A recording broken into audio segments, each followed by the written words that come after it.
And we're back. So where we left off, a number of organizations um, were, were took a I guess a leadership or initiative to help out communities. A number of like community refrigerators started popping up everywhere, and of course we see our famous Reverend or Pastor Woodbine, which would be Mercedes' mom. Remember what she did in the first season, and I think I've mentioned already. Please watch season 1 so you can be caught up to season 2 and why we have this kind of, a loathsome feel to the Pastor Woodbine. But not for nothing, she really has taken to this lifestyle like a duck to water. I think, of course, yeah, she had always been more of a parishioner than she was an active pastor, but that's what she was after, and she is built for it because she has been able to influence the community almost to the point where, yeah, it's kind of going into that political route almost.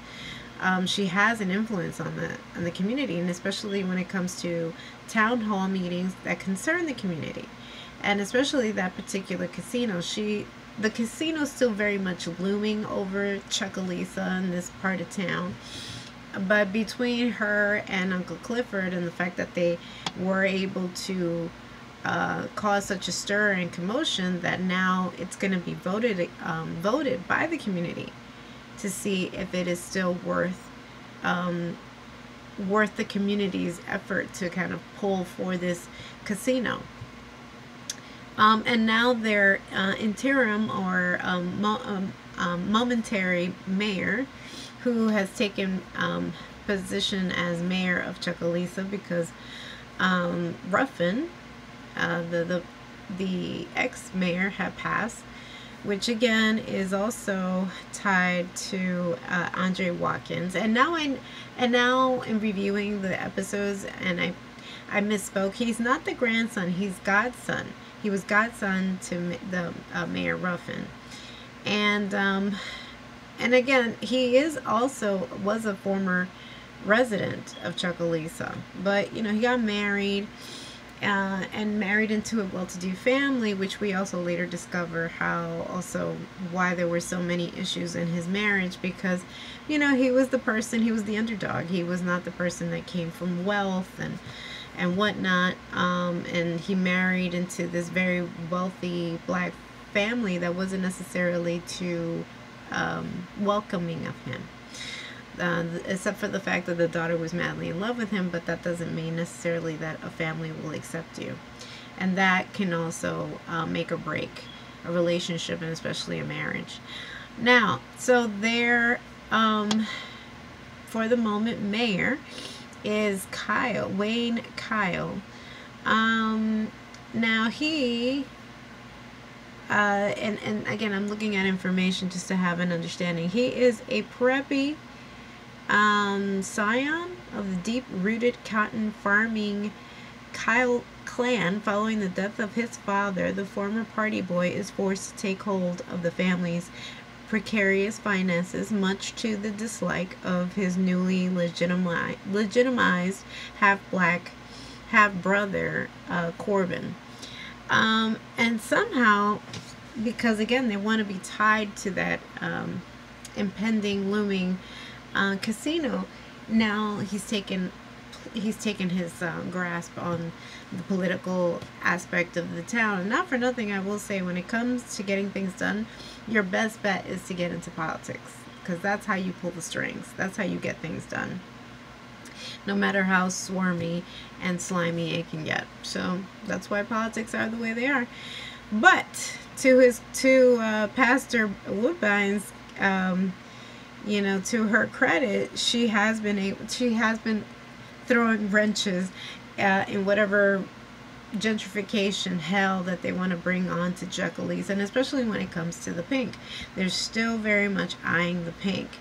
And here we see that, although our leading character, our heroine of last season, which was Autumn Night Haley, aka Haley, who her real name is Alarica Johnson. Alarica Johnson, a brilliant actress from the UK, but she puts on that southern accent beautifully. And she went from, you know, this like person who was really broken to now we also see that she wasn't necessarily too trustworthy in season 1, but now that she's part owner and running things with like Uncle Clifford, she's still willing to sell. You know, she saved it from the auction block in the first season, but now she's, you know, the other fact that these people are looming, these mayors, and also brother to the mayor, Corbin Kyle, who's played by Dan J. Johnson, they're still very much wanting to put pressure, and especially now with the whole COVID thing. So they need to survive, because anything can tip the scale in their favor, and they will totally take over P-Valley and take over the property to further extend their casino. They don't want to help out the community. And the only reason why that they've been able to withstand their presence there and they haven't lost the property is because, one, Haley is not willing to sell. She knows its worth. She knows that these people are standing to make a lot of money. So she's not a stupid woman. I've mentioned that before. She's really great at finances. And also because, you know, how is it going to benefit the community? Not in her aspect. Pastor Woodbine is a little more concerned. I don't know exactly where her angle is, but she is pulling at that. When they're having like some kind of like, looks like a conference amongst pastors, and there's that mayor always pulling. And that's also a tip to us as viewers of how religion and politics go hand in hand, and we've been seeing that now with this whole Roe versus Wade reversal. I don't want to get into it, don't want to politicize my channel, but it's telling how you can get voters and unfortunately some people who are gullible in your pocket by pulling at that whole, let's pull verses from the Bible and this and that, and you can really you know, unfortunately manipulate a group of people that would otherwise are thinking in a godly sense and don't necessarily are seeing the bigger picture of how they're being manipulated. So that's what you're seeing here. But Pastor Woodbine is not one of those. And she knows, like, she can differentiate between being manipulated and for the greater good, and also for her own ulterior motives. So she's able to corral all the people that are around her. She says, we're really going to let these people come in? We're too trusting of these, sorry, white folks who want to just come in and barrel through and do what they want, and at the extent of what? How is it going to benefit the community? They're not going to hire any of us. They're going to claim that we don't count. We don't count well.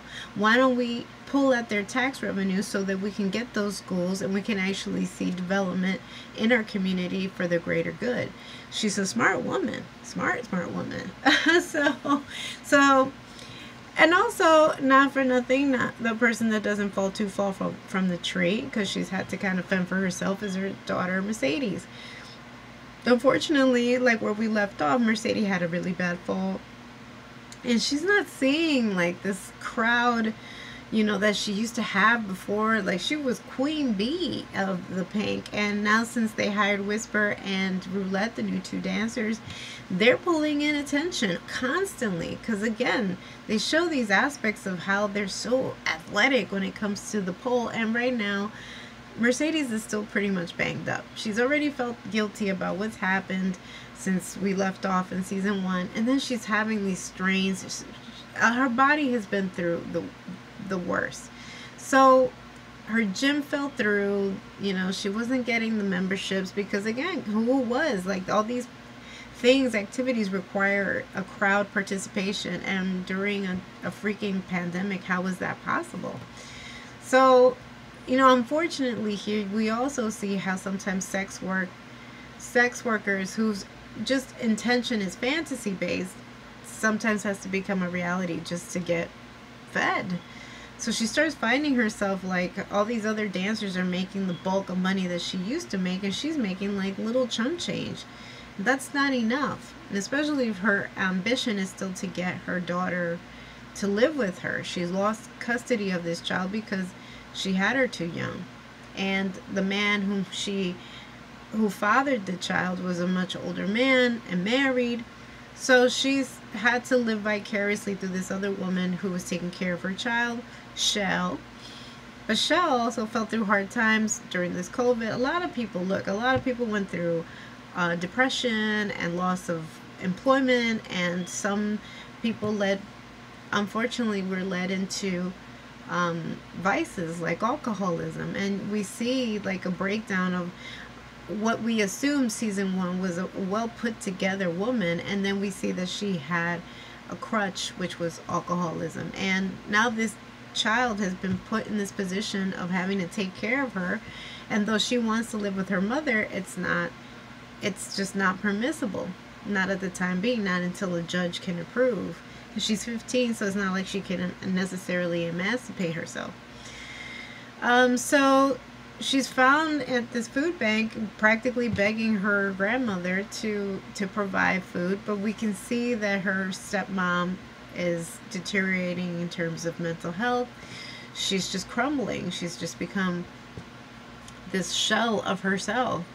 And then Mercedes, who's was offered this position of basically being the side chick, but well-to-do, from a well-to-do celebrity guy. I believe he was maybe a former athlete and then now is a coach for a major team, and is married but is enthralled and enamored with the Mercedes experience and wants to have her, be the side chick. Now she's willing to do it because it's an exchange of funds, incredible amounts of funds. They meet in a lavish hotel. She's able to maintain herself and not have to hurt her arm.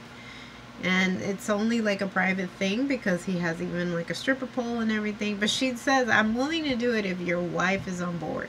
If she's okay with it, I'll agree to it.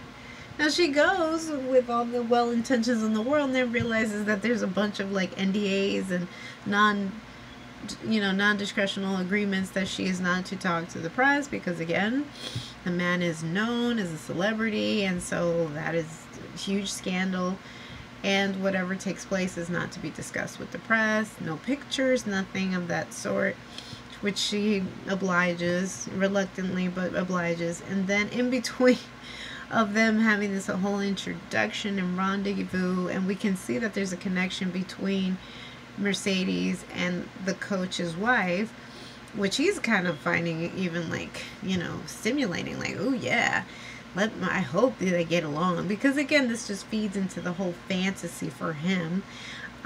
She gets interrupted because her child was caught driving without a license, and even though there is the adult in the back, she's totally drunk. So they warn her, you gotta come pick her up or she's gonna end up in foster care like tonight. So she ends up going to pick up her child. And then there's this whole like conversation that takes place between Mercedes and Shell, because now we have a better understanding of why they are the way they are, or the opposition that they've had. Why also Mercedes was never given the opportunity to just raise her own child. And so, but unfortunately now the child is hearing, and now she's feeling like, oh my goodness, I was a mistake. I wasn't necessarily desired. So a lot of pain goes into this episode that we're kind of discovering. And getting back to the whole tour of Little Murder, we're getting a sense that a lot of people have some history of who Little Murder could be romantically. Rumors and shush here, and even a little background on T, which Rome is finding out little by little. But he's still pushing for his desired star, which is Keyshawn. But not for nothing, did anybody else kind of catch this kind of like Stevie J and the Puerto Rican princess Jocelyn vibes from Rome, because not for nothing, and this is the other side of the coin. How is it that when people work in this industry, they automatically assume that it needs to lead to sex just because you're bringing somebody from what is typically considered sex work. And not for nothing, it doesn't necessarily always relate to dancers. You can be a bartender working at a strip joint and you are still also considered a sex worker. You can look this up. This is actual facts. So but it's just amazing how sometimes these swarmy guys who've been in the industry for X amount of times, they find a hot girl, they see that they're young and impressionable, and are able to kind of convince them, like, yeah, I'm gonna take you out of the club and I'm gonna make you a huge star. But it comes with a price, and we'll get into that. But I just want to set that up so that you can more or less understand where we're coming from with my review. Now, moving forward, we can see that T has a lot of issues and a lot of enemies in the streets, and again, people are talking. So there's a whole like fist fight that happens and breaks out after one showing with Little Murder, and we have Big Frida again. This is telling how big this show is getting, because we're getting big names coming into the show. And it's not like Empire, because Empire, I think, just like oversaturated us as viewers with, like, you know, well-known people after well-known people. If you zap them in ever so often, but keep the bulk of the story, that makes it very interesting. But not when it's like nearly every episode, because then it's like, what am I watching? You know? So they had Big Frida, which I thought was lovely, because it's perfect timing of how Big Frida just released that big collaboration with Beyonce. If they have it playing anytime this season, that would be so awesome. But yeah, we see that there's like a rivalry between T and some other cat that knows him from like back in the day. They get into a whole big fist fight. We also see the relationship and development between Roulette and Whisper. Whisper is very bruja vibes, witchy woman vibes. She loves like all these like signs and whatnot, and believes in the cosmos, and is trying to kind of channel